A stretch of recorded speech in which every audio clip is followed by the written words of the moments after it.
Okay, hello everybody. Hello, and happy Thursday. Good to have everybody in the room and also the 50 people who are coming to us live on the Zoom channel. So thank you for being, if you couldn't get here in person, thanks for being on the Zoom. We have a very full agenda today of very exciting HR people stuff. And we have some special guests who I'll introduce at the end of our time from the Governor's Council on Disabilities, talk more about ADA, the email that we had sent out earlier.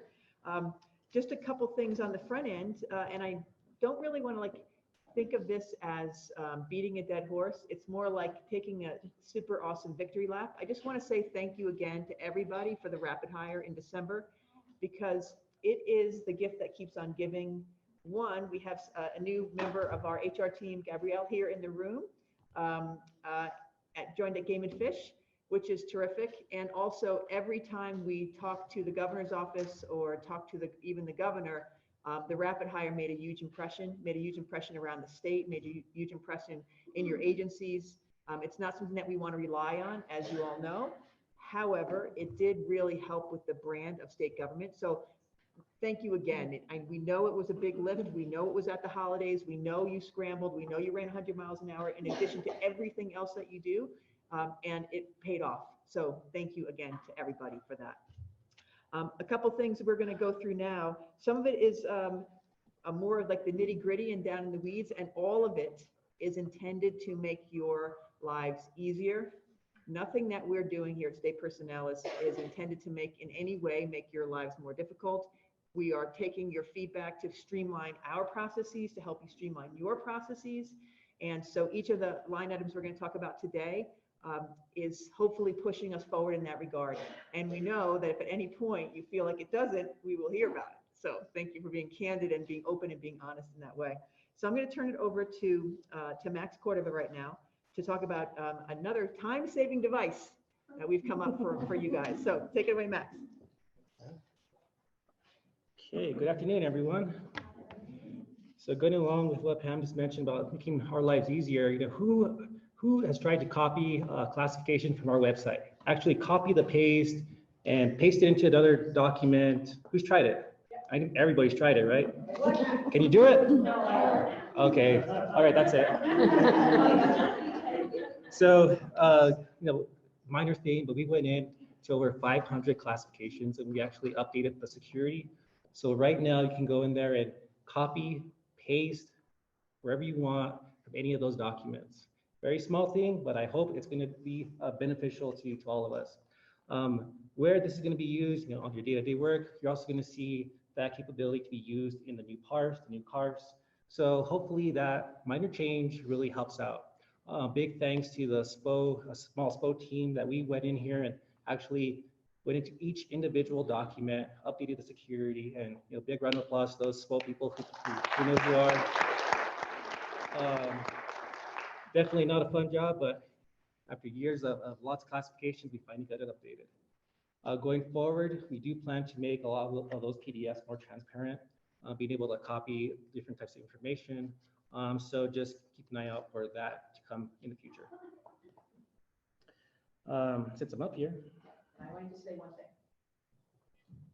So that small change is one that when it became apparent that we couldn't do that, it seemed like that how is it possible? This for me is one of those moments like, how is it possible that we can't help our HR world and our internal world copy and paste and have to recreate from scratch every time? That was one of my, are you kidding me? Are you kidding me? So I would like you to keep in mind that anytime you run into one of those, like, are you kidding me? Like I have to do this every single time. That's when you can say internally and also to tell us, we have to do this same thing. We have to type this thing out. We have to do the same thing every time. Is there an easier way? Or we have an easier way, or we think we have an easier way. Can we talk about this easier way that would help everybody?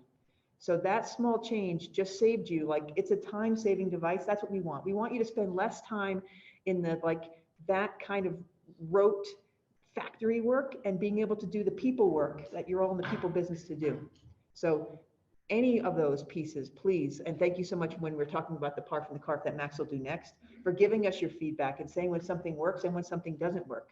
We haven't cornered the market on good ideas. We're just able to like take a step and do them the same as you are in your agencies. So when you have those ideas, like tell us, just take a step. Don't think anything is impossible. Think like, oh, I can bring that up. And if we can do it, we will. If we can't do it, we'll say, oh, we can't do it that way, but maybe that's spurred us to a different idea. So there you go. And now, without further more ado, Max. Oh no, Leanne is next. No? Max is going to take the lead. Okay, on the first part. Max, you're on. Next. Thank you. Okay, so now we're going to get into FLSA audits. As some of you may recall, back in December last year, a lot of FLSA audits went out to all the different agencies. Some of the big things that we were trying to get rectified through this was basically fix an issue between the FLSA status in org development and the work group in time and labor. Ultimately, what this comes down to is it affects an employee's overtime, okay? What you're gonna start to see is another audit coming in early March, and we're gonna do the same thing. But in addition to that, we're also going to be looking at the new FLSA changes that went into effect January 1st of this year. Now, with those changes, the threshold for non-exempt employees was raised to 35,000 and change. So with this new audit, just be prepared that we really want you guys to do the research and address these issues between the FLSA and the work group, but also be aware that you may see some additional non-exempt employees or exempt employees that may need to have their status affected or addressed. Now, the big thing with this FLSA is you need to be aware that it's not a simple switch. You can't just switch from one status to the other. You do need to research into like the PARF that was submitted. What was this position originally slotted for? You also need to be aware of what the employee signed when they first entered the job. You need to make sure that when they sign that first document that all the documents are matching and they match share and everything is correct.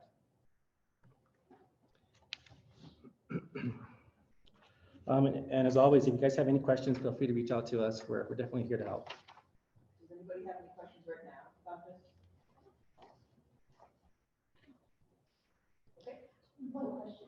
If we do find errors, is there anything that we should do retroactively or just fix from current ongoing?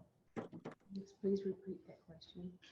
The question was, if an error has been discovered, how should it be addressed, whether retroactive or ongoing? Again, would you provide some more insight to that? Yeah. So Lisa, I think we should take those on a case-by-case basis. And definitely, we don't want to start messing with the time and labor data and going back multiple pay periods because DFA will really be upset with that. So we need to work with DFA and see what type of impact it has. Yeah. Max covered everything I was going to cover. Thank you. So if you have any other questions. Okay, thank you. Okay, moving right on. So next, we're going to cover the new updates to the CARF and the PARF. Next, would you get closer to the No. microphone, please? I do not want to. Or, Say again? could you get They closer to the want you microphone? closer to the microphone. Oh, Okay, I'm already kind of loud, so I think we'll be okay.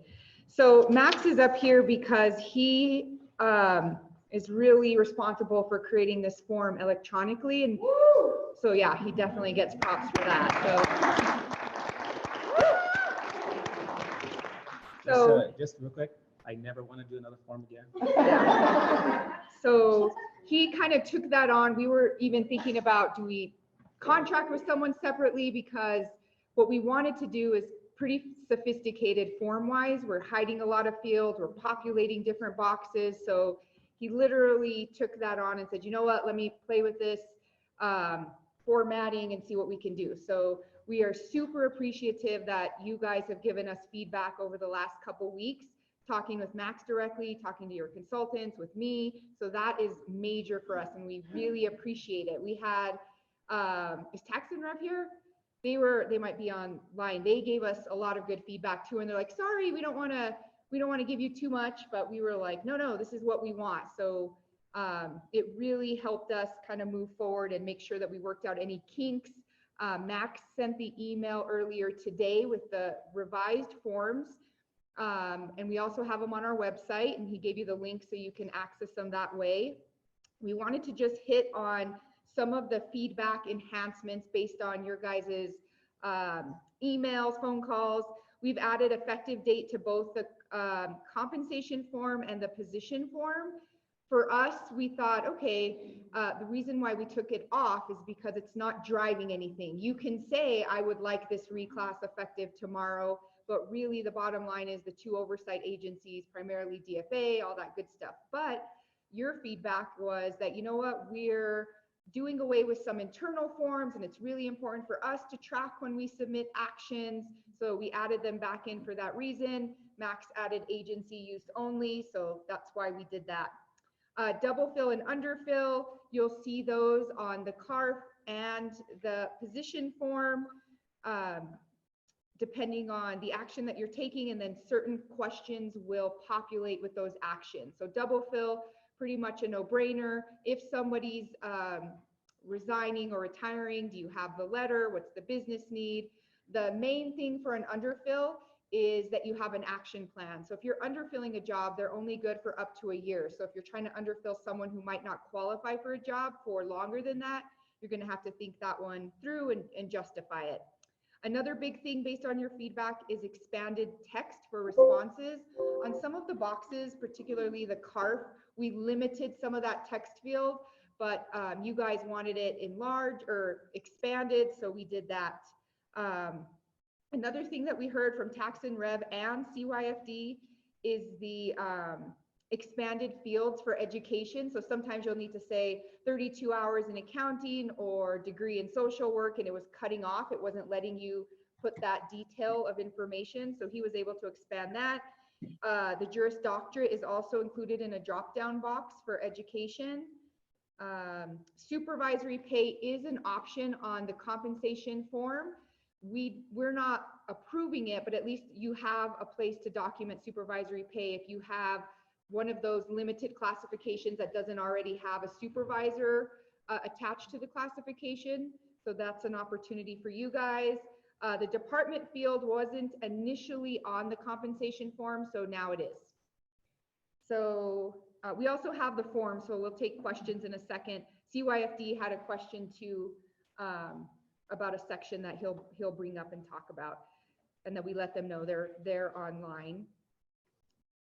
So main questions that we got from you guys is rounding, especially on the internal comparison section. It was rounding up, and we don't want it to do that, especially if someone has 6.5 years of experience and someone might have 5.1. We want to include the years and the months. That's very helpful for you when you're determining pay.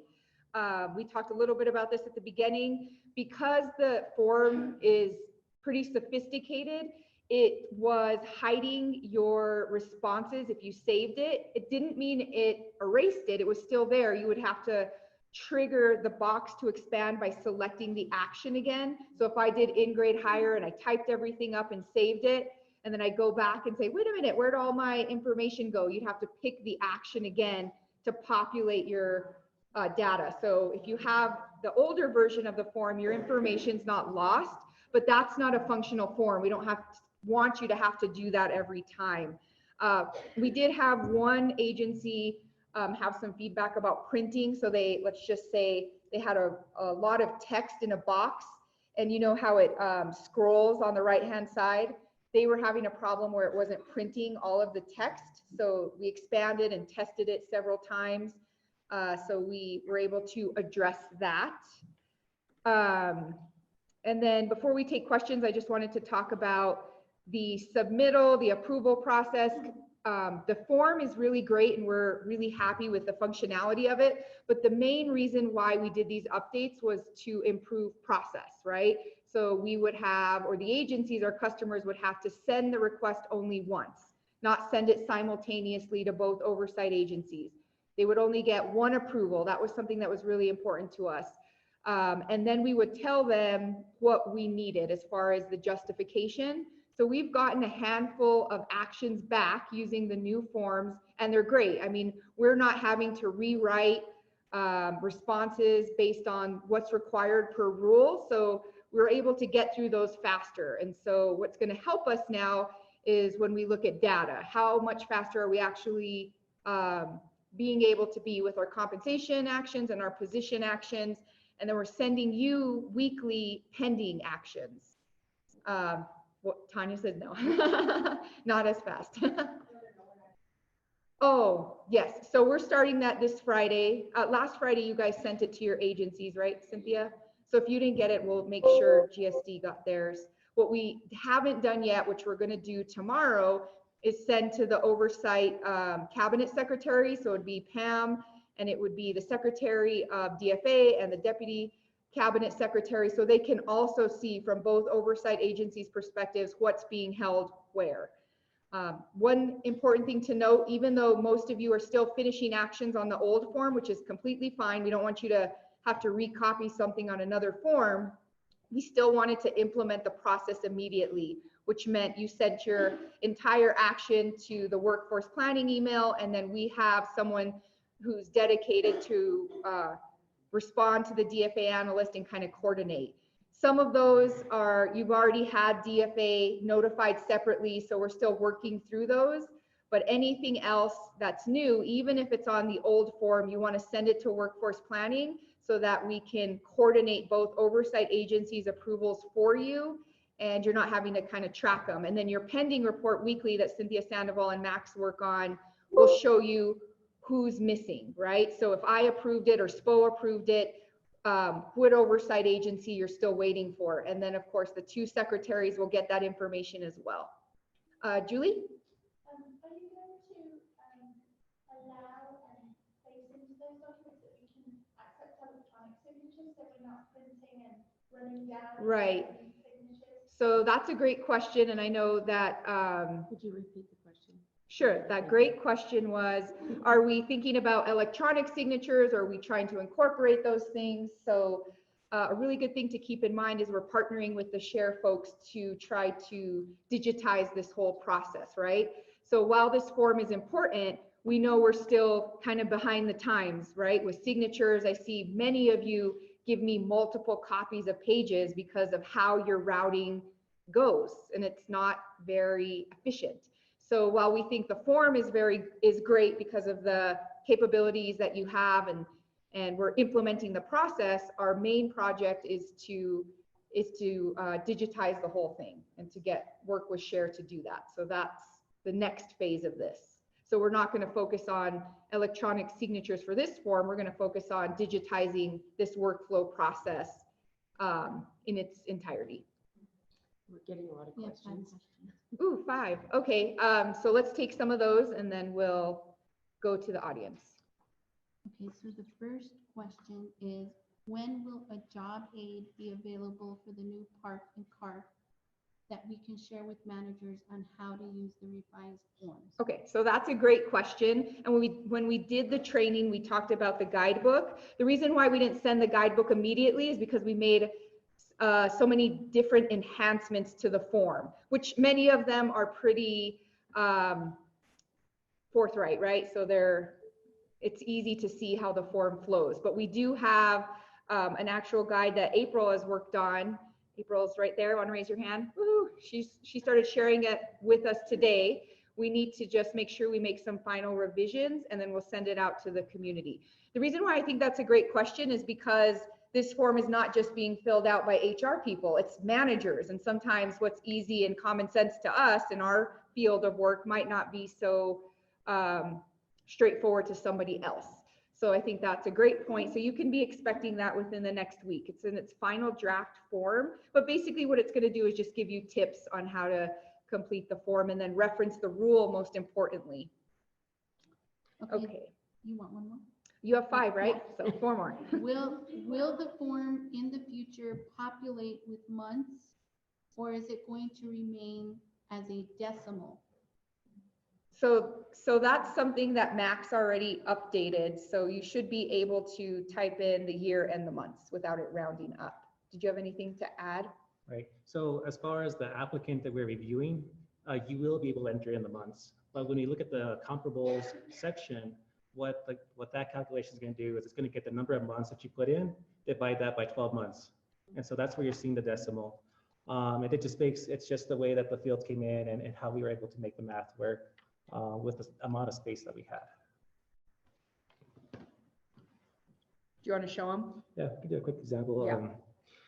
So in the primary area where we're interested in the applicant's information, that's where we're going to see the years and the months, very specific. What that's going to correlate to down here in the comparables is it's going to break it. That's where you see the decimal. So that's where it's getting the 8 months divided by 12 months in a year. Yeah. And I think it's rounding to the second decimal, and we did clear that up because previously it was only rounding up. It was rounding up to a year. Go ahead. So what's the necessity of duplicating that information? And we can kind of confusing if we did years, months, and then put it into the decimal system. Can you repeat that? Yes. So her question's about why did we make that decision regarding the decimals? I'm going to be honest. This was our little selfish thing that we added for ourselves, because what we wanted to do was when we're looking at internal comparisons, we didn't want to be looking at two different pages. So this way we can get that information that you enter on the first page, we see it on the second page, and we can easily make those comparisons. Yeah, and I think it's also a good tool for HR and managers so they can clearly see, all right, does this make sense? Or why does Andrea make $5 less than Max and they're in the same job and they have similar years of experience? So then they can start thinking about pay in a different way. So yeah, it is. But like he said, it's easy. For us to see it all lined up in one section is helpful, especially when we're reviewing actions, constantly going to another page and being like, okay, let me see here. Some agencies, a lot of them will list their internal comparator already so that it helps them. Some agencies don't, but we could see that it was a need on both ends. Julie? Is there any way, I'm just thinking of this now, sorry, like that you could tie in the min polls to the class code so that they populate? Right, so the capability or functionality is pretty endless, right? When we start thinking about what can we make this form do? Can we make it populate the compa ratio based on the hourly salary? And so what we did was have to make some decisions and say, you know what? We know this form's important, but we know our ultimate goal is to have an electronic digitized version of this process. So those were kind of some of the compromises that we made, knowing our end game was going to be digitized. Yeah. Brenda? Well, I really like that idea. I think it's really helpful all around for everybody, but is there any way to populate the degree, the education down there? Because that is all. Same, Yeah. same Yeah, answer. education does. Yeah. Yeah, it does come down. Cool. So let's go to her last three, or maybe she has some more, but. I wanted to read to you, or can I get the mic so that they can hear them? Just speak up. I don't want to. That's fine. When forwarding the PARF to the hiring manager to review, change, add, yet what is typed out is hidden. Are you saying it's a matter of training managers to clicking on the action and they'll be able to see context? So that's what we addressed during the first slide, but you're exactly right. So they're asking about hidden fields. So a lot of you were shaking your head when I talked about when you were saving the document, sometimes you would pick an action and type, and then you'd notice your text was gone, and you'd have to repopulate your action for the response to populate. So with this new version that Max sent earlier today, you shouldn't see that happening. You shouldn't see your text, it's actually being hidden. For those of you that don't have that technical background, managers especially, they're not gonna know that. So that's why we needed to fix it. Even though we were able to show you a workaround, we needed to make sure that it didn't do that continuously. Does anyone in the audience have questions? Comments are really helpful too. Any feedback is welcome. Julie? Sorry, I have one more. Sure.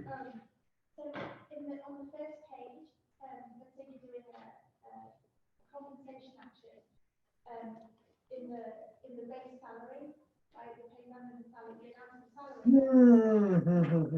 Base salary and a track or a track or something else. You can't actually add anything other than numbers into those columns.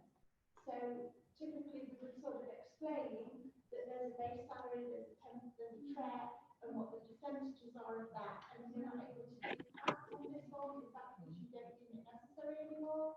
Or you want to? That information is there, but it's not. Okay, so the question was about a multiple component of pay and base rate. So they're asking about how they document that information. So go ahead, Max. Right, so the primary section up here, that's strictly going to be your base rate. The section down here for MCOPs, that's where you're going to be able to add as many MCOPs as possible. But what if they already have one? If their current salary is a base salary and a track or an MCOP or Okay. whatever else, where do you indicate that? You can't write it, because it won't accept anything other than numbers. Right. What I hear you saying is that you used to put, like, let's just say $20 an hour for the hourly salary, and then you do a plus $2 for a track. Yeah, and so that field, we'd like to see that like that. You would indicate what, how that percentage of the increase or promotion or increase or whatever So it is, you- is incorporated in both that Right. MCOP and the increase. Right. No, definitely. I think we understand that. Definitely to see the current and the proposed MCOP. Right. Okay. I mean, we can definitely take that into consideration and see where we can put it in. Did you get that, Andrea? So they want to see the current and the proposed MCOP. Just as an example of why one of the reasons that's so important, let's say that the person's earning $32 an hour and they've got a 10% trend, which is $3.20.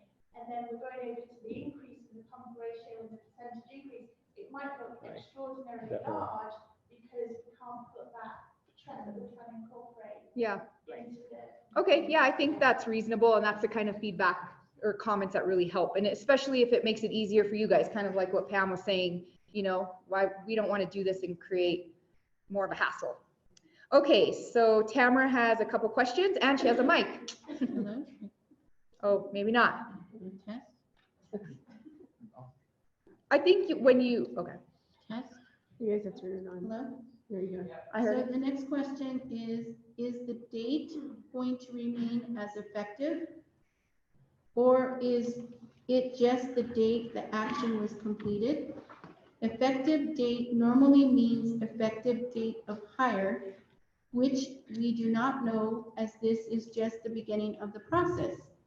Will the form in the future populate with months, or is it going to remain as a decimal? That one, Yeah, that's separate. That's a separate question.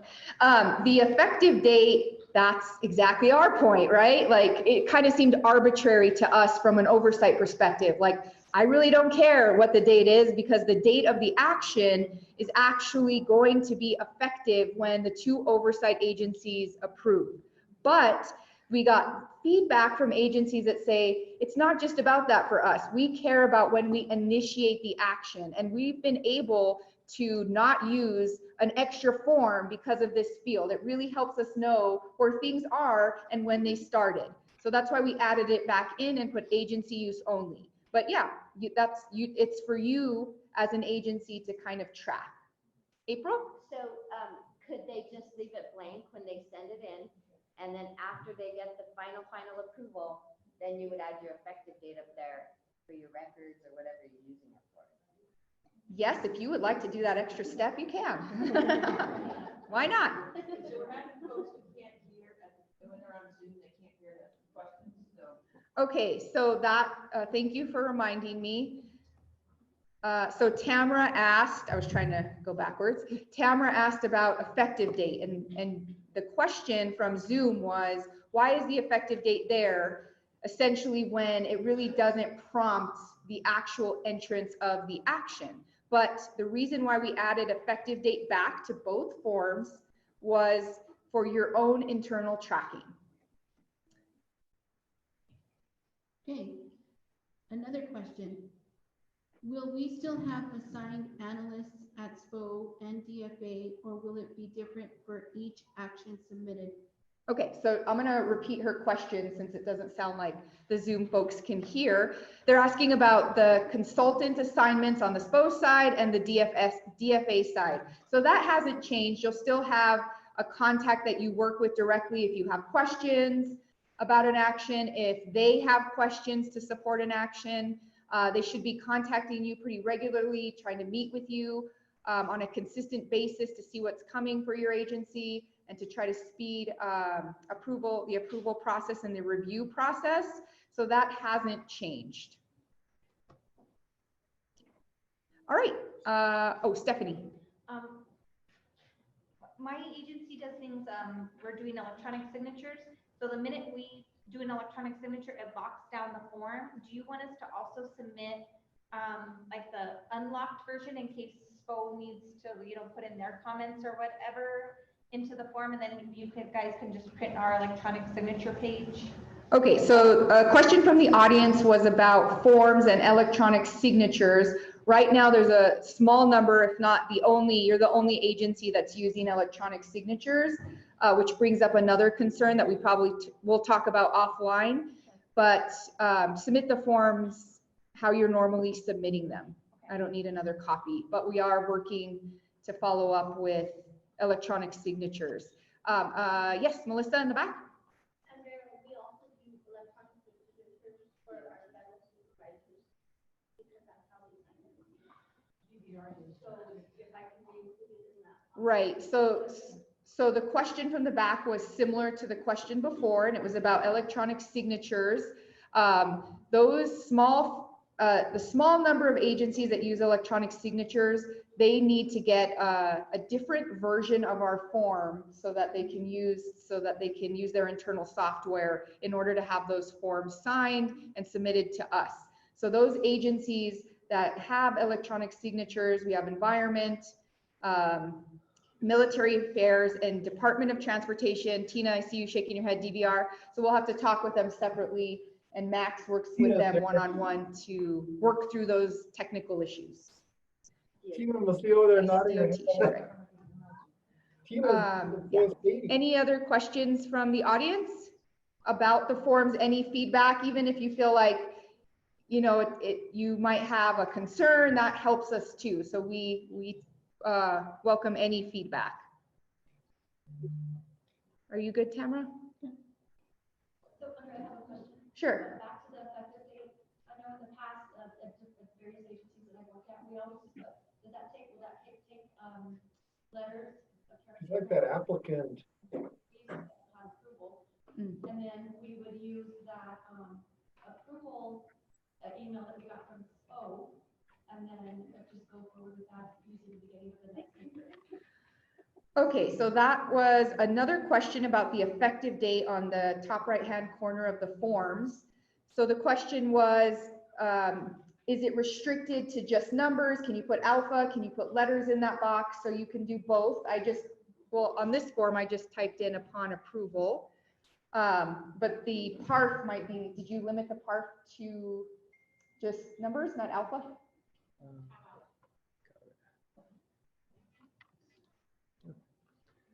Yeah, so, it does let you, but if it's coming to state personnel, so it does let you, but if it's coming to state personnel, you don't need to put anything on there. It's for Just so you're internal aware. use only. So the effective date section is for internal use only, and it says so in parentheses. Max was just double checking to make sure that you can text in that box if you need it to say upon approval, but really it's your use. So if it's upon approval, I would probably leave it blank. Yeah. All right. Anything else? Yes, Mandy? Oh, I just wanted to make a comment that from like an approval standpoint, it is a lot easier and a lot faster than it was with the previous form. So good job. Thanks. And DOH has been helping us. They've been piloting it for a while and giving us feedback and helped us revise some of the questions. So, Julie? I know one of our executives is doing it, they should have had a chance to ask this question, but apparently on the position number, once you get into those 1010 numbers, there aren't enough Okay, so the question was about position number field, and they were, the concern was it's limiting the number of characters, the number of numbers that you can put in that box. So you should be fine. Yeah, we're going to enforce that certain number of restrictions for like the business unit, the employee ID, and also the position number. So we'll double check to make sure it's only allowing the position numbers.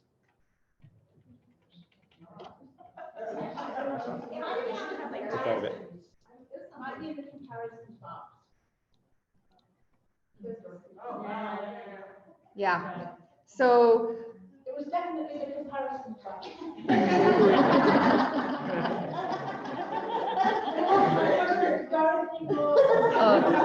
I love Dorothy.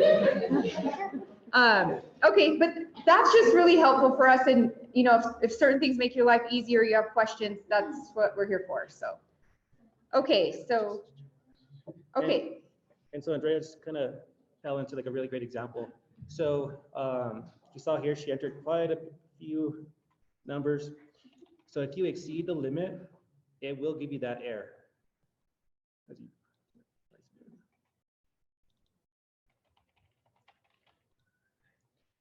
And so you can bypass it, but it's just like a big red flag. We only want 8 digits or 6 digits or 5 digits, depending what field we're looking at. Okay, so next up on our agenda, we have internships, and we're gonna pass it over to Pam and Tina, and they're gonna talk about some information that we recently shared about the DVR internships.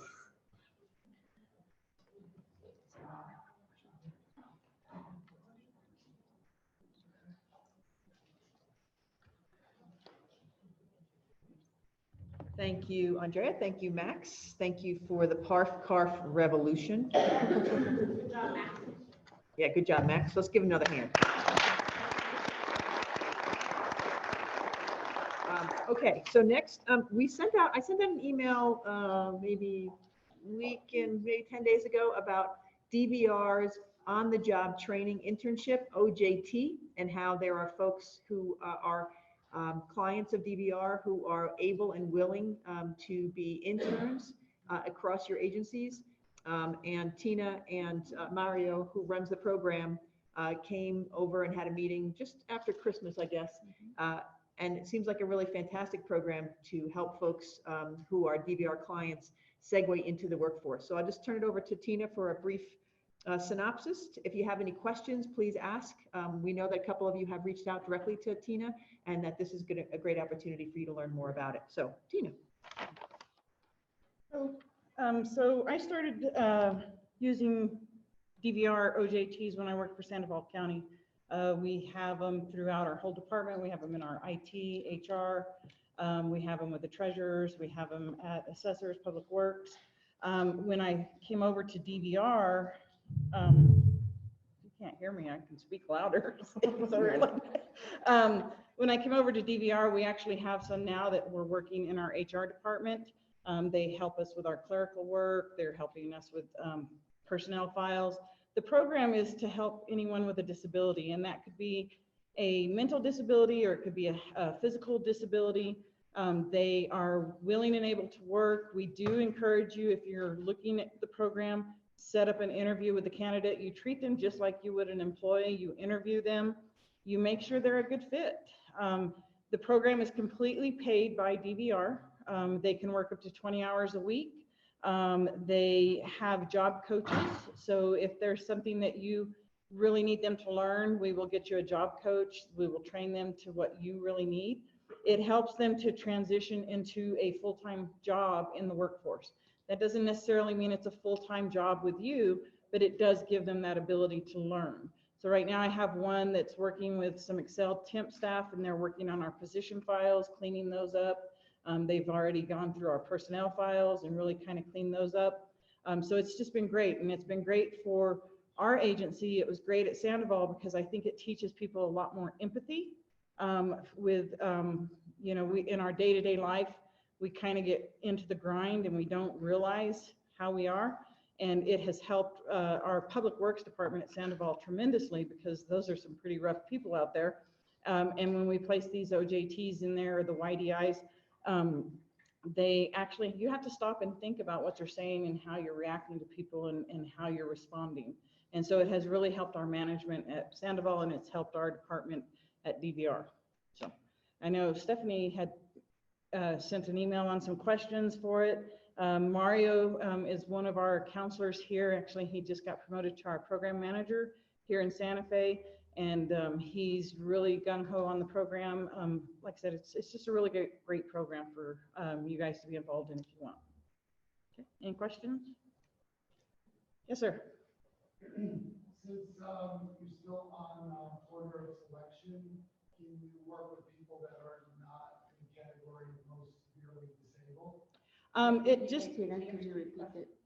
so we do have an order of selection at DVR, and he was asking, because we are on order of selection, can we work with people who have a severe disability?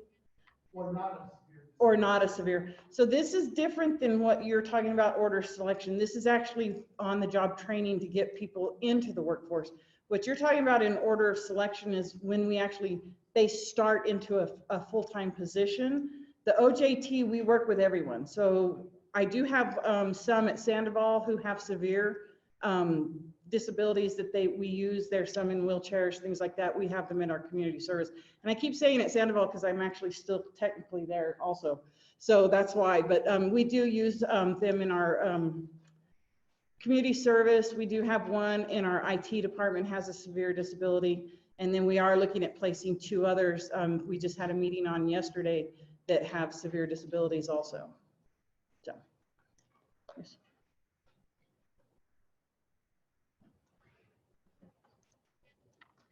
Okay, we have a question. If an intern works in HR, how is the confidentiality aspect of the job addressed? So all of our interns sign a confidentiality agreement that we created through Sandoval County and also through our legal department at DVR. So it is very specific, and we do limit what they can look at. So the position files, they're not too bad. The non-confidential files of HR, they can do some filing, but we don't let them into the confidential files. So we have them separate. Okay. Anything else? Okay. Thank you. Thank you, Tina. So the next order of business is we're going to talk about internships, high school, college, and graduate school internships that we set up last year as a 3-tiered system. Which allows for different levels of folks to either have an internship and come back the following semester or the following summer and to earn credit along the way. This is something that the governor's office is also very keen on, and I'm sure many of your secretaries either have talked to you about it or I predict that they will be talking to you about it. So I'm going to bring back Andrea to talk more about the intern program and how we're trying to make it as easy as possible for you all, and in conjunction especially with the new PARF, CARF, and how that can happen. So, Andrea. I was just joking with Sheila that I'm scared I'm not going to repeat a question right. I'm like, repeat that question. Like we're in court. No, because, yeah, I'm just kidding.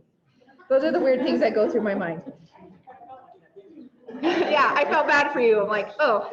That's how we roll up here. We want all the Zoom people to hear everything. How many people do you guys have on Zoom now? 80. 80, that's why. Yikes, that's a lot. Okay. All right, so Pam kind of touched on the internship. We're going on our 2nd year. So when I say 2nd year, last year we actually worked with the class and comp division, and we created new classifications for interns. And so there's 3 levels, depending on the type of student that your agency needs. The first one is someone who's in high school. The second one is someone who's trying to obtain their bachelor's degree. And then the third one is for post-bachelor work, so graduate school. So those are the 3 available classifications you have. We disabled the other intern classification that we used to use. Sometimes I get questions about that. How do you create interns? Sometimes people think it's a different process, but you just have to think about, what do I do when I create a position? We put interns into temporary positions. So you create a temporary position, but it still has all the same requirements process-wise. You still have to get both oversight agency approval. Working with you guys, it's been pretty quick with the type of interns that you want. DFAs, something that's really important. They need budget projections. How do I recruit is something that's really important. What we want to do is create a pretty robust internship program at the state, similar to what you see at Los Alamos Labs, Sandia, those types of things. So we want to make them competitive. And that's something that's really important for us as we're approaching this second year with our interns. The upcoming season right now, we're coming into summer. So we're trying to get ahead of the curve compared to our first year, which means we need to get these jobs advertised pretty quickly. We are partnering with local universities and colleges to assist you guys in your recruitment efforts once we get to that stage. What makes us unique? What we see a lot when we talk to managers sometimes, or we talk to interns, is that they're given busy work, right? Or they're saying, oh, here you go, file, or go do these very basic admin level positions. So what makes us unique with this new program is that that's not what interns are about, which I'm sure you guys are pretty familiar with, because we've talked about this a lot. We have with our program a mentorship component, meaning we have support for mentors and we have some expectations for mentors. So it's not just, oh, I want an intern. It's having to talk with your managers about what an intern really means and the time it takes to invest in somebody as a mentor. It's not significant, but it's pretty important and it takes time. So if you have a manager that doesn't have that type of a schedule or time to devote to an intern, then this might not be a good connection at this time. So that's where we need your help in really explaining to the managers what the expectations are if they're going to have an intern. Some of the things that we do is we have a summit. So last year was our first summit that we had at the Roundhouse. Did any of you guys attend? I know DWS, who's probably on Zoom, they were a big part of our summit. We had it at the Roundhouse. The governor spoke. We had all of the interns that participated in the first year come together, network with each other. We had different presentations from the DWS secretary, Indian Affairs secretary, kind of talk about some really important things, their career growth, and helped our interns. The networking is really important for us, especially amongst interns. The other thing that we do is we really care about what the interns have to say about what's happening, especially when we work with managers, if they want another intern. So that's something that's really important to us. The other things that we have to support you guys as well is training for the mentors, online training specifically, just because you have lots of managers and supervisors who don't have the time to go to an in-class training, but we offer online support to talk about those expectations. Do I have any questions so far? Over online with you. Okay. 3. Okay, first question, can we use our intern positions from last year? Okay, so let's just go to the next slide. Well, this slide, I will talk about training for or rehiring interns. So I'll get to that in 1 second. So let me just talk about our work plan. So Pam kind of mentioned it. What are the expectations for us as HR people and agencies? And the expectations are that we create interns. This is a really big deal all the way up from the governor's office. So we want every agency to have an intern. Bigger agencies obviously will have more. Smaller agencies might not have as many as an agency like Department of Health. You might say, someone going to raise their hand and say, I don't have any money for an intern, or what if I don't want an intern? Then we'll work with you on a case-by-case basis with exceptions, but those are going to be exceptions. So we're expecting a large volume of interns coming in now for this season, which is our summer season. So we've created this mini timeline to help us kind of get organized. So about a month from today, March 13th, we should have our temporary positions in one of the 3 classifications available created. And so how we're going to help you or support you is we're going to send out a spreadsheet so that we can track, keep us on base. keep us all on the same page. The reason why we want those positions created by mid-March is so that we can advertise immediately. We want to advertise towards the end of March, mid-April at the latest. So when I say we want to be competitive, that means how we recruit. So a lot of these other highly coveted internship programs with different organizations, they're already trying to get people from universities, community colleges in. So we want to be right there with them and compete. So that's why we have those expectations. So we'll be sending out a spreadsheet. Max actually will be sending out some information so we can capture the creates. I talked a little bit about our support, especially for training for mentors. You might get some questions for managers and say, well, what do I need to do? I know you said I can't have them file, but what does that mean? So if you have someone who's interested in being a mentor or someone who says, I need an intern, we have some training and material that we can share with you. I talked about the spreadsheet that we're going to track our interns. I think one of the biggest resources we have in terms of support is our guidebook and our policies, which we're going to send out shortly after this meeting. And basically what it is it's basically like a walking marketing for the program. Why do you have an intern? The benefits of interns. So you can share that with your secretary, you can share it with your managers. A version of that went out last year when Pam introduced the program. This time it's going to be a little updated because we're not consolidated anymore. Processes, emails, all those things have been updated. So if you already have one, that's great, but you'll be getting a revised one. What also comes with the guidebook is policies.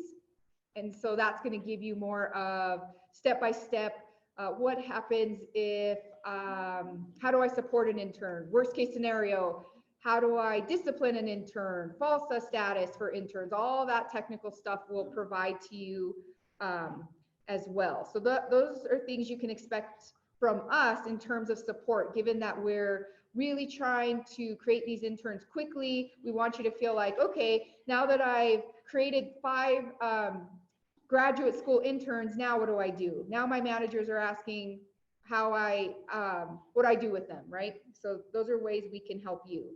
So before I get to the other 2 questions online, I just wanted to make sure that I answered some of the questions I get all of the time in case some of you have these in the back of your mind.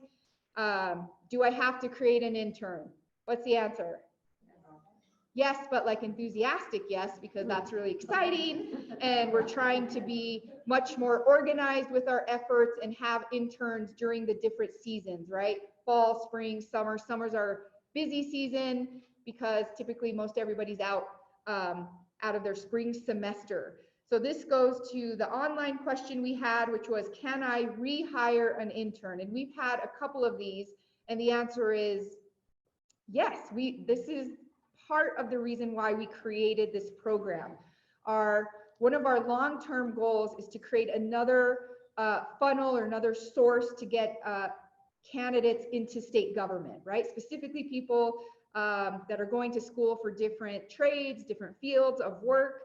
So yes, and we've had some of you rehire interns. I know Office of State Engineer just rehired an intern, I believe, but we want you to do that. So the next phase of this project is to think about ways of, well, wait a minute, I want to hire this intern permanently, or how do I, what are options for me to hire the intern permanently if the min quals are 3 years and this intern only has 1? So that's where we're going with this program, right? It's about how can we create another source of recruitment, retention for our state agencies. And some of it might just be giving somebody an opportunity so that they can make decisions about how they want to impact the world or what jobs they want to do. That's part of it. But the other part is, how do we get another workforce, another way to get people into the system? Okay, so this is one I get a lot. Can I hire interns on recruitment waivers? I really don't want to recruit. My manager has 5 people that they want to hire. It might not, and it's people that they haven't worked with, right? So we want to really stay away from recruitment waivers for interns. Does that mean that's never going to happen, or you're not going to have a connection and you're going to need to process intern via a recruitment waiver? Sure, but we don't want that to be the norm because we're trying to create a competitive program. And then most importantly, we have staff on site. Tamara is one of them, who actually came from Northern Community College, but part of her job, as far as the internship program goes, is to help us network and say, okay, we know that, let's see, Stephanie Sloman at Environment created 5 interns. We're going to give her some sourcing information. We're going to talk to her about what colleges or community colleges have people graduating or interested in science type internships. So that's why we want to stay away from the recruitment waivers and we want to recruit. So did I answer those questions or did they have separate ones online? So the next question is, are the interns paid through the agency or a special program within the state? Okay, so the question was, I'm still going to repeat it to be double safe. Just kidding. How are interns paid? Are they paid through a separate program at a university or are they paid by us? So our program, when I'm talking about you create a temporary position, you go to DFA, you get it approved, you're paying for it, right? That's why you're going to DFA and giving them the budget projections. I have worked with some agencies, Energy and Minerals being one, Tax and Rev being one during consolidation, where they separately work with universities who give them stipends, who give students credit for doing internships.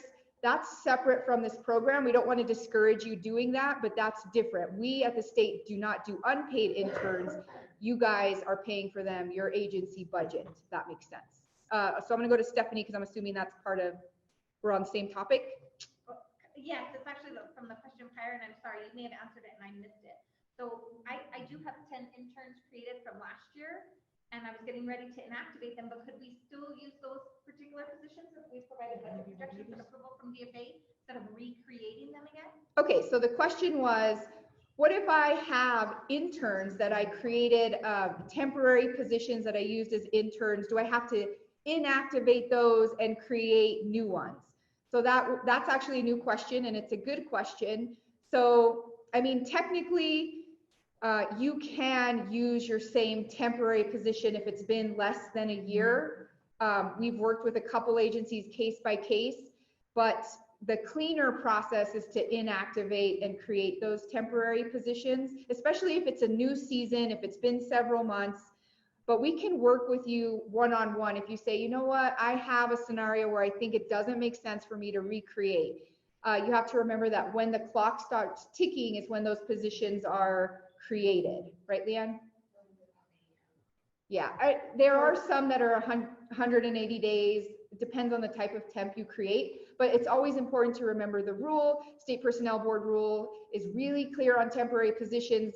The biggest thing that you need to know as far as a takeaway is temporary positions can't be temporary for longer than a year. That's really important. Yeah, more the employee.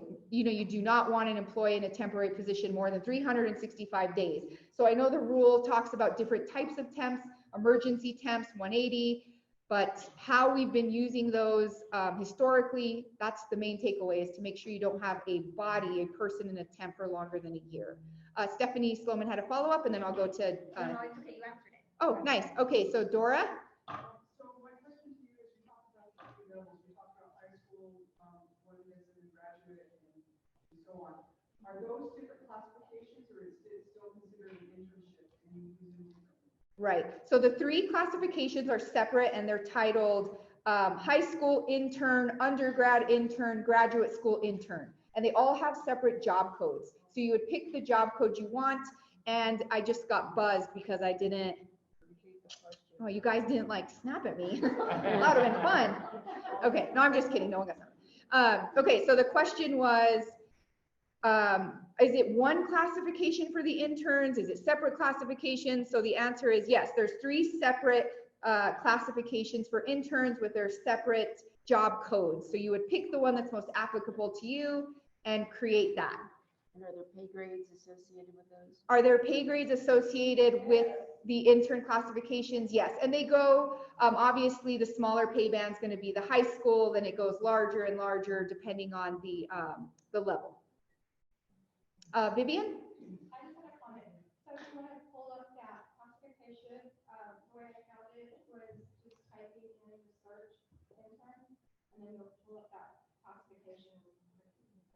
Okay, so we had a comment from the audience who gave us a tip on how to search for the interns pretty quickly. So if you go to our website and you go to the class descriptors section, there's a little search field and you could literally just type in intern and then they'll populate that way. So you don't necessarily need to know the job code because that sometimes can be tricky. You don't know all our job codes. Okay, anything else from the Zoom? Last question, is there a screening process to select an intern? Okay, so is there a screening process to select an intern? So it should be the response to that, it should be to what you're normally doing when you recruit, right? So you're going to give the managers the interns and they're going to make some determinations. Why I think that question is good is especially if you're very familiar with our recruitment software, they're probably asking about questions. And what questions do I ask if I recruit for an intern? And how is that going to screen them? Is one intern going to be have more points than another? So that's going to be really specific to your position and your expectations. I would assume that for most interns that we recruit, you're going to be asking a lot of questions about coursework and maybe some experience, but you really want to focus on the educational component, because remember what we're trying to do is give these students an opportunity to get experience. If they had experience, they'd be in a different boat probably, right? That's why you're going to school, to learn about something and then use those skills you're learning in the real world. So that's what we're trying to do. So when we get, because we're trying to do this in a very organized fashion and get all your positions created around the same time, we'll give you some information about recruiting, but you should know that you shouldn't have the same expectations like you normally do when creating questions for your advertisements. So I hope that helps. Vanessa? So just to be clear, if I remember correctly, the interns classifications have been tied to them that are applicable for what they are, correct? Like you need to be enrolled in high school or you need to. Right, so the question was, what about the minimum qualifications?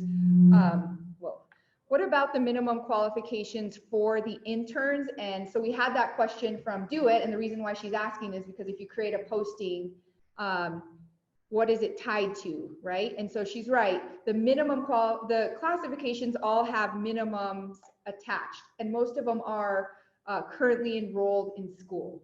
So that would be our pass-fail, if that makes sense. So if I apply for a job and I say, no, I don't meet those requirements, or I think some of them say currently enrolled or maybe recently graduated within the last year or two, right? So if I don't meet that criteria, then I'm out. So that's a great question from a technical standpoint, because we want to make sure that our system will coincide with what we're trying to do as far as recruitment for interns. Any other questions? Those are really good questions. Who's excited for 1 month from now? We'll talk about all the interns we have. Down on the agenda. Okay, so now we have our share tips. And so we have Sheila and Vanessa, Sheila from SPO and Vanessa from Do It. So they're going to kind of give us some really exciting updates as far as recruitment goes. And you guys have an attachment, right? Mm-hmm.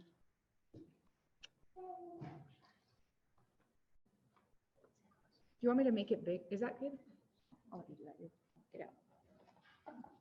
Hi guys, I'm Sheila. Hi, I'm Vanessa. How's everyone? Sheila and Vanessa. So I don't know if you noticed, but on the applicant side of Share, we now have updates for their status.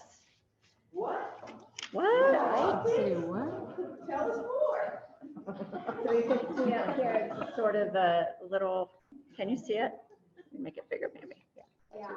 Control plus plus. I tried control plus plus. Yeah. All right, well, I tried. It's this little, yeah, or you could take it down. There we go. Okay. So before, when somebody applied their status. Speak would in the either be- microphone, Sheila, please. Excuse me. Let's do karaoke after this. Elvis. I know. Okay, anyway, when somebody used to apply, if their application wasn't submitted, it would say draft, and once they submitted their application, it said applied. So now they have different statuses that they can see, and if it's being screened or it's in process, meaning it's being reviewed, or it's an offer, or they're interviewed or ready to hire, things like that, it will say in process, and then not selected, or maybe they didn't meet the minimum qualifications. So it'll update their application status now. And that does affect previously submitted applications. So they all have a status update. Yes, so just a little bit more on this. So in process, the applicant is going to be able to see all of this. So again, this is a great optimization for them, but there's a lot of transparency on the back end as recruiters for you know, how long they stay or they see these processes or themselves in these process or statuses, excuse me. So just an FYI, it's a little bit more pressure to make sure to maybe work with your hiring managers and, you know, move them along, or else you may be getting questions on why have I been in process for the last 2 months, things like that. So while it's an optimization to the applicants, it is something that we need to remember on the back end that applicants are able to see. So there's a level of transparency there now on our part. It's going to help you because a lot of times you're waiting for the hiring managers, and now you'll know it's with the hiring managers. So it'll be easier for the HR world to go back upstream to say, it's all on the hiring manager side now. So now the hiring manager has to get on the stick. So it's not like a black box anymore where it's like, oh, it's at DFA, oh, it's at SPO, oh, it's in HR, it's stuck in HR, it's not stuck in HR. It's with the hiring manager. So let's just say what it is.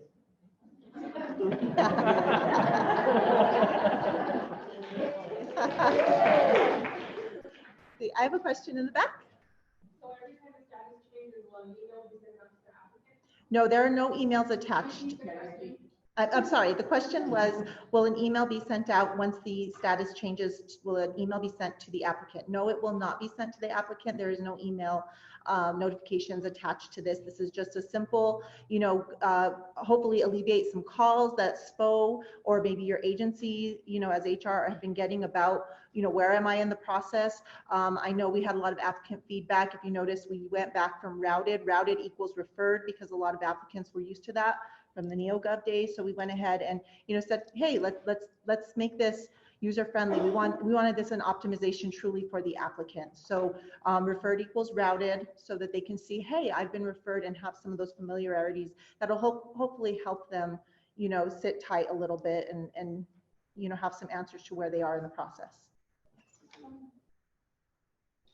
go on the referral, because of the change in the procedure now from here to share, when the candidates actually referred, they're not referred as such, they're sent as a block to the managers to decide who they want to hire, and then they come back to us, and then they're referred. So the question or comment was that in reality, when an applicant is referred, they've actually just been, you know, sent as a listing, the certified listing to the hiring manager, and then the listing is then sent back, and then the referral process. Actually, I'm gonna let Sheila take that one, because I'm not sure that that's quite. So I would say people familiar with NeoGov and how we used to use the word referred would think maybe that way. But applicants, hopefully now in our system, think of the word referred as sent. Andrea? Yes, and you have to keep in mind that they are referred. I can't do that. Oh, yeah. And to that point, I think you have to keep in mind that we're talking about the application that they submitted. So based on their responses, their application moved to that next phase. Does that mean that 20 other technical things or something might happen between that? Sure, it can, but we're not going to be able to capture that. But we are capturing what has happened with your application based on how you submitted it. Great. Didn't want to jump in on policy there. Yeah, process there. So I want to just jump back a little bit to number 1. So we just wanted, as a reminder, just HR reminder. with confidentiality, please remember, we have seen some help desk tickets as well as emails where personal identifiable information is being sent, such as bank numbers, social security numbers, just any other personal information that shouldn't be out there, because once you hit send, it's out there. It's in the, you know, ether of cyber, what have you. So please be aware of that. And, you know, either if you're taking a snap or, you know, you have a snippet or whatever it is, you know, blur or mark through, redact, or just, you know, the best policy honestly is name, employee ID, and, you know, information that is pertinent to the issue that you're having. That's really the best way to go about that. So just a reminder on that. Sorry, just to point on that, there are still a number of forms that are required to be completed. I'm thinking of some of the things that we do to ERISA, for example. They request and demand that the social security number is on there, incomplete, you know, full. Given that they're a company that works for us to administer, I'm hoping that we can have some you know, dialogue with them about the implications of just trying to get documents with social security numbers on them over to them. Okay, so the comment, sure, the comment was surrounding working with ERISA and benefits and some of the requirements of social security numbers, and, you know, maybe perhaps having a conversation with them. I am not too, Audrey, I might. Yeah, so that's something we can bring up with GSD, but that's really a GSD and ERISA issue. The problem is that all of your health information is based on social security number, and they don't always have the ability to use another field. You would have to send them a file that has both the social security number and the employee ID on it, and they'd have to have some way to convert that. And not every. But even things like, you know, like the short-term disability policy, the claim form, it's not necessary for them to have a social security number. So this is something that we can definitely talk to GSD about, but I just want to say to the people on Zoom, we understand, like, it can cause some difficulties between ERISA and the HR world. So we will talk to ERISA and see what we can do to get them accessing information. But that's what we can push on, and we will have that conversation for sure. Yeah, okay, great. So just a reminder from, you know, our standpoint. Let's see, moving down to number 3.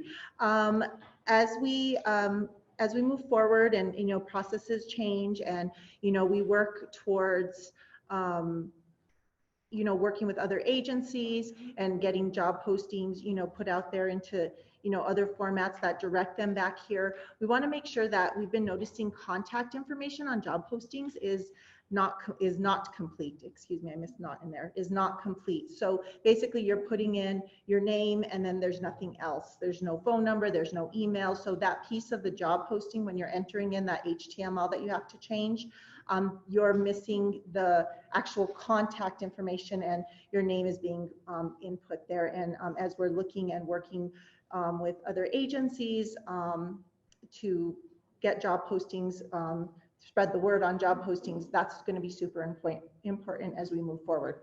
Is there a report they can run that identifies that field? Like if you wanted to do like a mass review and be like, okay, I have 20 postings out there. Did I miss anything with the HTML language? So yes, so the question was, is there a report out there that we can, you can run and review? Right now, we do not have one. That's something I can take back as a note and look at, but currently we do not have, that's more of a view, and we don't have a way to run a report off that view, but we can take that back as something to think about, an enhancement.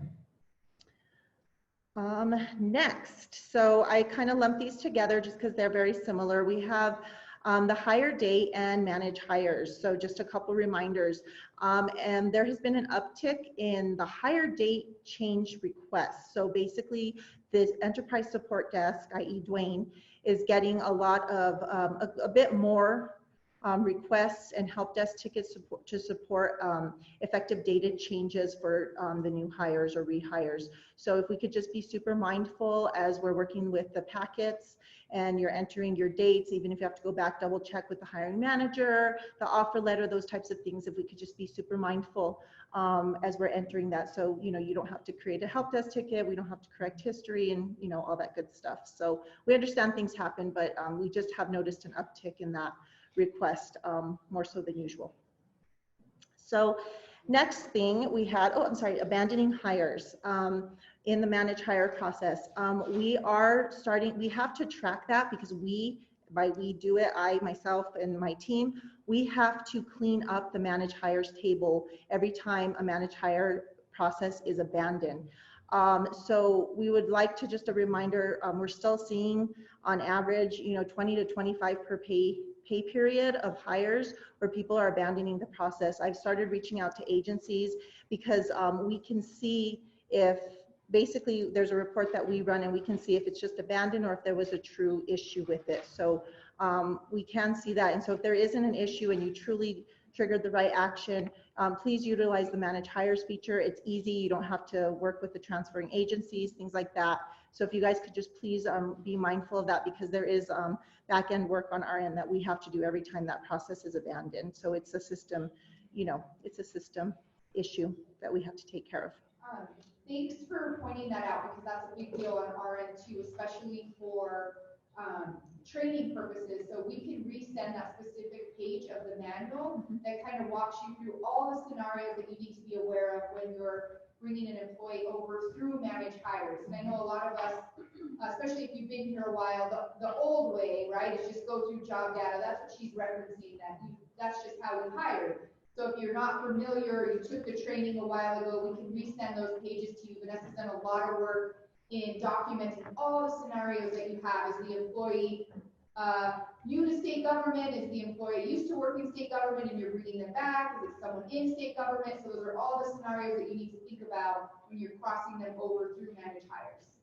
Yeah, great. And also to add that, Dwayne Boykin, who is does our HCM new user training, he is actually added that component to his classes. So hopefully we'll get it from, you know, the recruiting training as well as the HCM new user training. So if there's any questions, you know, there's tons of job aids out there. Please, you know, utilize them, and maybe we can just send some follow up with this.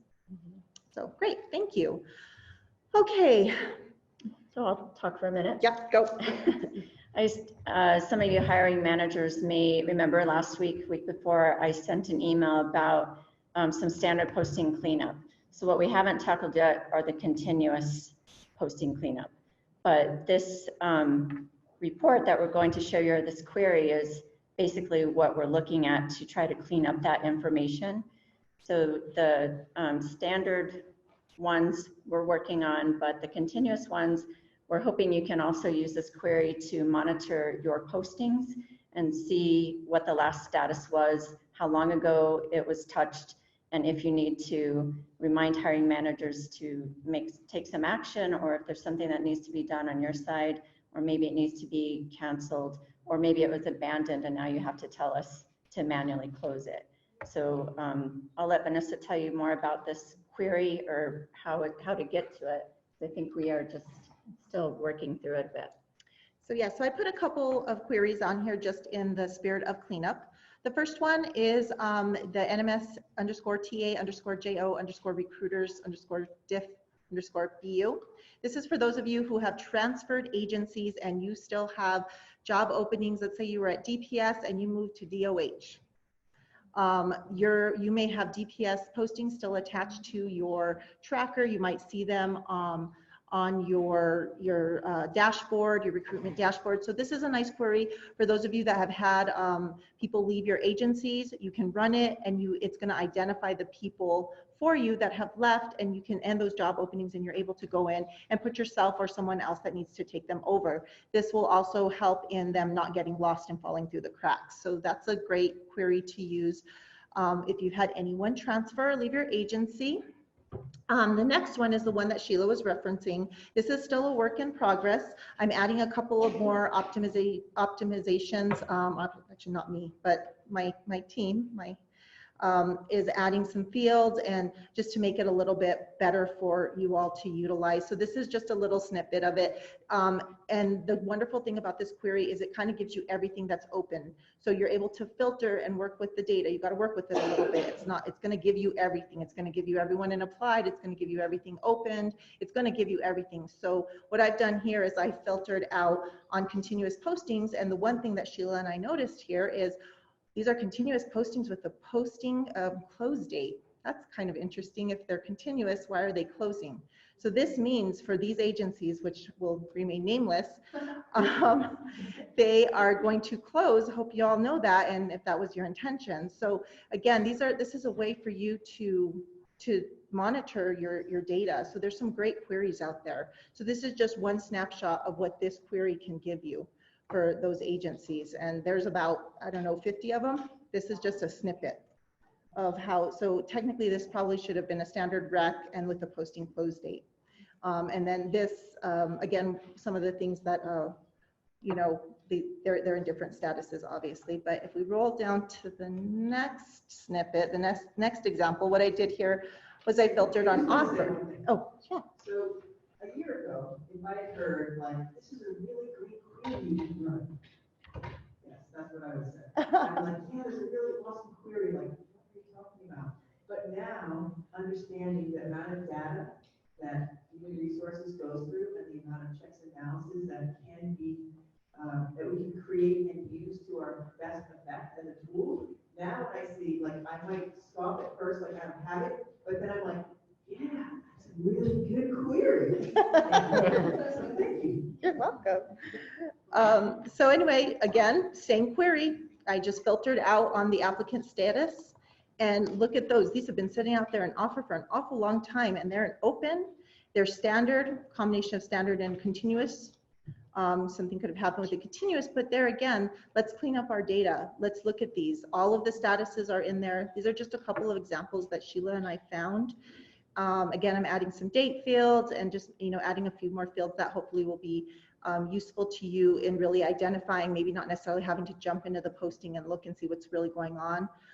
But this, as an, you know, this is going to just give you your agency specific. So you may only return like, you know, 20 results in all different forms. But, you know, I really encourage you once we send out the go ahead, this is out there now, but, you know, again, it's not optimized to what we want. But if you want to go out there and start utilizing it now, it's there, as well as like 30 other queries that might be useful to you. So I definitely, if anyone needs navigation, we can send that out. They all start with NMS_TA for talent acquisition. So those are all, anything that starts with that is a recruitment query for you to utilize.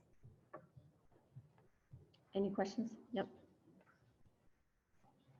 So the question is, when we are hiring a person that's showing external in recruitment, but has been hired since, we have to pull through job data and abandoning the managed hire process.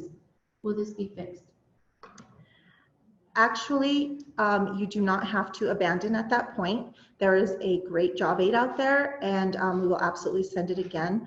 What actually should occur is the when you, if you're using your NMS statewide search, putting in that social or name to make sure that they are, that's definitely the first step that we should be using. It's a great resource, NMS statewide search. Before you do anything in recruitment, before you do anything, once you're ready to hire, please utilize that page so that you can put the social in, double check to see where they are. Are they an employee, or have they never been employed with the state before? So please utilize that. It's a great tool. And so from there, you're going into the recruiting process knowing what your output, what your expected output should be, rehire, transfer, or it's a brand new hire. So going into the recruitment side with that in mind, if you know that they are a current employee, you are going to, and they're just a transfer, and you go in and you verify their employee ID and it comes back, yes, you're going to want it. And you say, oh my gosh, they're external. You have the ability to flip that box and drop it down and pick employee. And from there, that will translate into giving you a transfer action. Makes sense? And that is on the job aid, sorry about that, and I'll resend those. Any other questions? She said they're not external, they've been hired since. I don't know what that means. That means they're probably a transfer, I'm assuming. So it sounds like they hired, they probably applied when they were external. Someone else may have hired them, maybe not through their application, but their application. And so now it's a transfer, but still, if they're putting in their social, you could still flip it to internal, and it'll carry their job ID. So, but you have to do that before you send through the managed hires, or else you can't change it. But you should still be able to do it. Yeah, right. So the comment was, even if they've been hired since they've applied for this job and they're going to be transferring to your agency from the agency, maybe they were hired 3 months ago, you have the ability prior to prepare for hire, mind you, once you verify that employee ID and you don't see the correct action, talk about abandon there, and then go back and flip that box and bring it back to and change it from external to employee, and that's going to give you the correct. Now, on the flip side of that, just a quick reminder, if they're a rehire, don't change them. Leave them alone. Again, using NMS statewide search, you should already go in there knowing that it's giving you the most current job data, that they're still terminated and they haven't been hired. Leave them external, because once it verifies the employee ID, that's what's going to trigger that rehire action for you. So just as a reminder on that.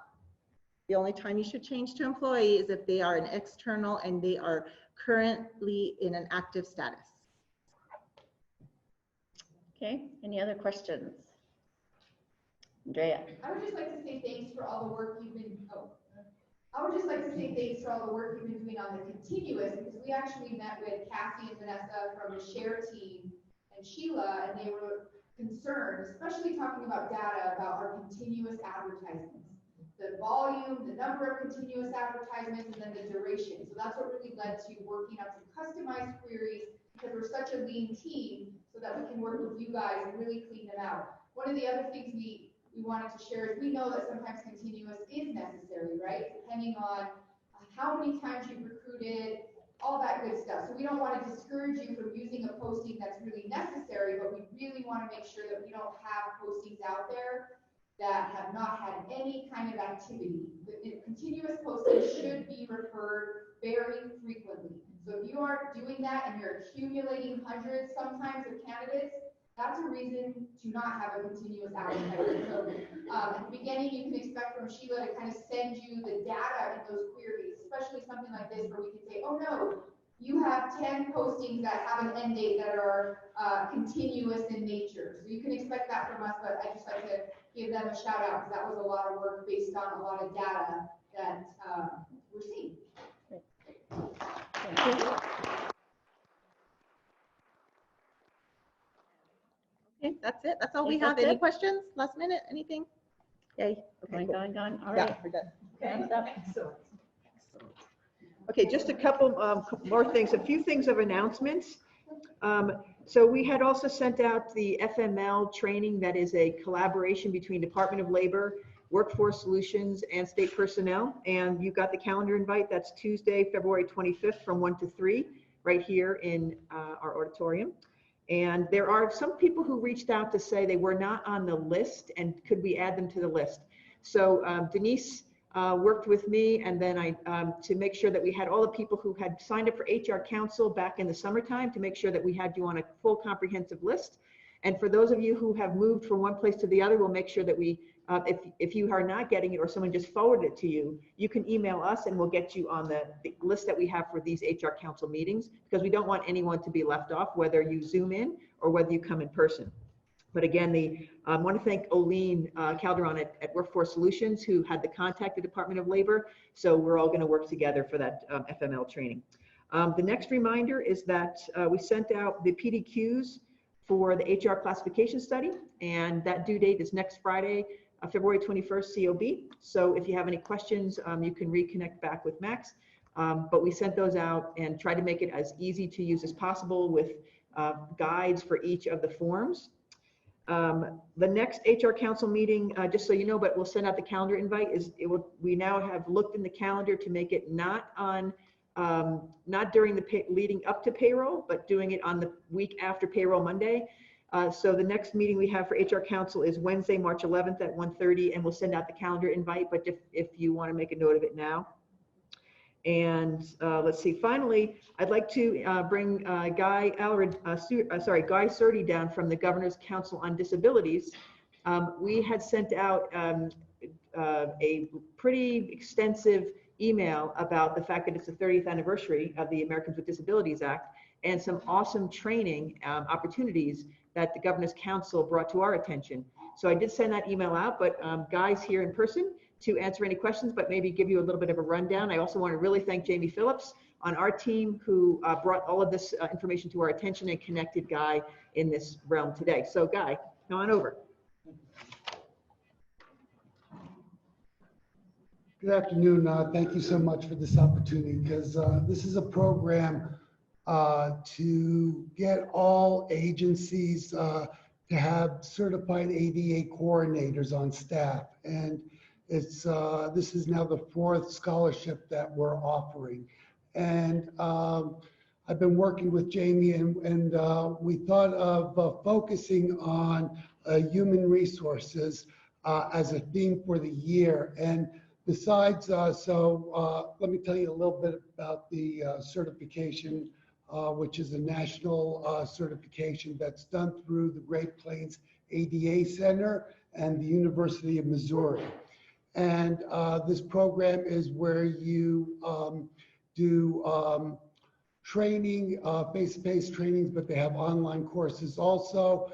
And what the Governor's Commission on Disability has done is we're paying for the registration fee, which is $300 to be in this course to get certified. But we also provide 3 days of training where you earn actually more than half the credit hours you need. And there's 41 credit hours and altogether that you need to accumulate before you take a final test to get nationally certified as an ADA coordinator.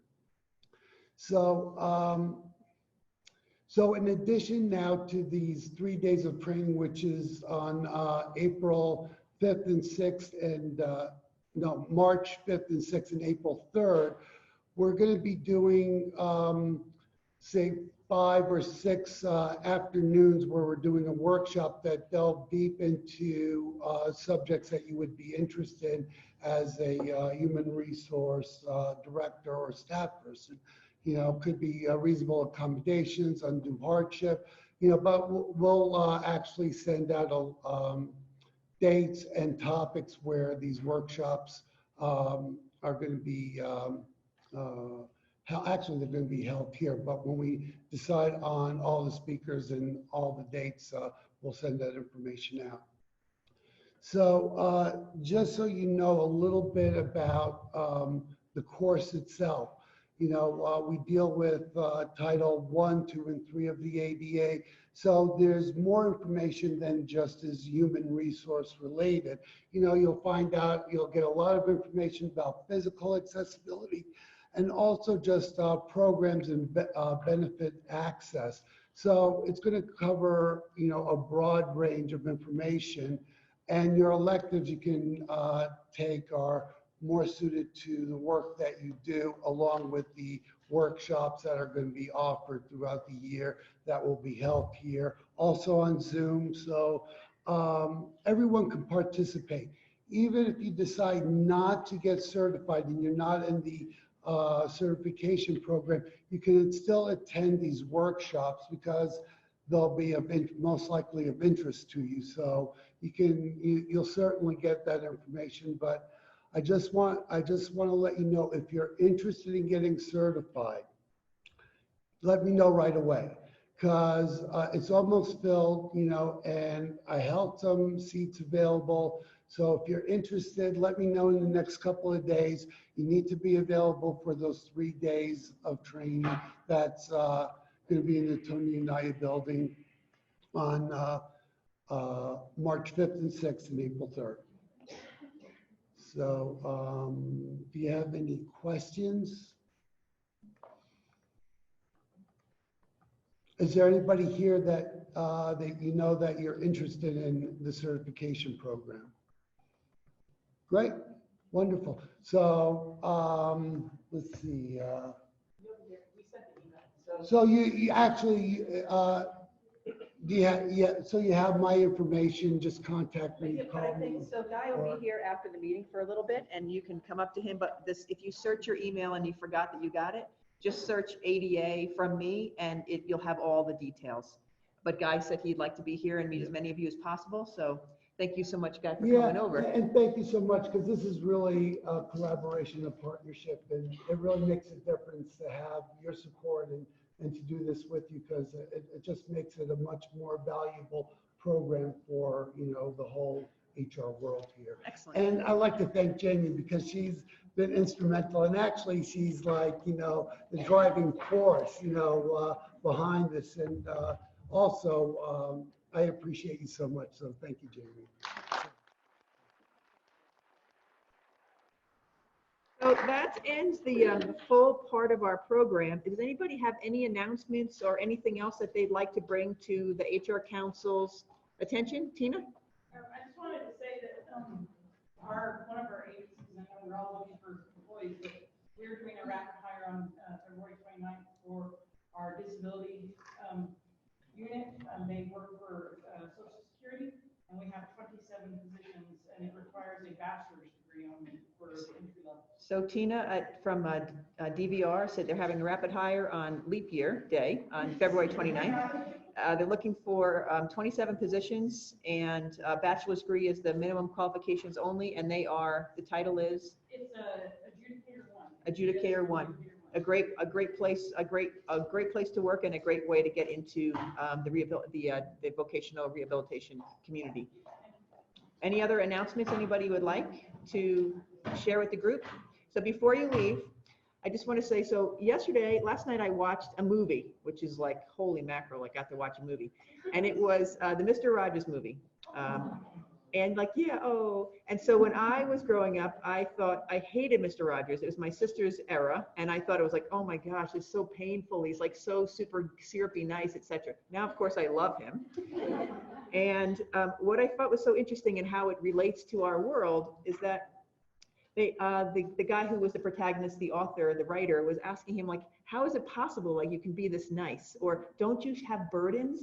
And don't you, like, what do you do when you get frustrated? And so the woman playing Mr. Rogers' wife, and then Mr. Rogers said, you know, there's certain things that he does. One, he's a very spiritual guy. Two, he's grateful. And he writes hundreds of letters to people thanking them for what they've done in life. They also said he swam regularly, and that's how he could burn off some of his excess energy. He also, when asked, like, what do you do when you feel a burden and you don't want to say anything to the kid or to the parent? And he said, there's like, when you are at the piano, and if you're at the very low end of the piano and you're like, dong, he said, sometimes that's what it takes for him. He just has to, and I thought all of those were really interesting ways for someone to think about their own resilience. And when you are a person who is very heartfelt and you're dealing with people all the time who have needs, and whose needs in the moment are more than your needs in the moment, how do you look back in the mirror and say that you're important and that you matter and that you can take care of yourself? Like, these are things that I really want for all of us to support each other with, and to think about that not only our employees, because you're always giving to our staff and to our rest of our family, but giving to yourselves is really important. So the last thing that I'll ask you to do for 1 minute only, and I'll time it, is an exercise that he did with the writer in the restaurant. And if you saw the movie, you'll remember this. And he said, for 1 minute, I just want you to be quiet and think about the people in your life, it's gonna actually make me cry, who loved you into being, who loved you into who you are today. And the guy had a really bad childhood and he couldn't think that it could be possible, but Mr. Rogers said, no, just for 1 minute. So I'd just like us all for 1 minute, just to think about those people who loved us into who we are today. I'll start it now.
Thank you, everybody, for doing that.